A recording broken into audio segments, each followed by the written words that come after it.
যাদের high pressure, পেটে প্রচুর পরিমাণে চর্বি জমেছে, এই চর্বি জমার কারণে আপনার প্রেশারটা কিন্তু দিন দিন বেড়ে চলতেছে।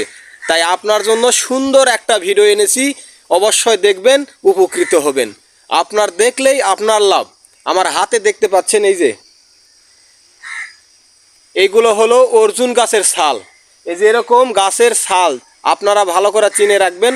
অর্জুন গাছ, অর্জুন গাছ সবাই চিনে। এই অর্জুন গাছের ছাল এরকম আমার পিছনে দেখতেছেন, এরকম কাটবেন। এই যে ছাল আমার হাতে দেখতেছেন, এরকম কেটে কুচি কুচি করবেন। করার পরে 2-4 দিন রোদে শুকাবেন। শুকানোর পরে প্রত্যেক দিন রাতে একটা করে এই টুকরো পানিতে দিবেন, সকালবেলা বাসি পেটে খাবেন।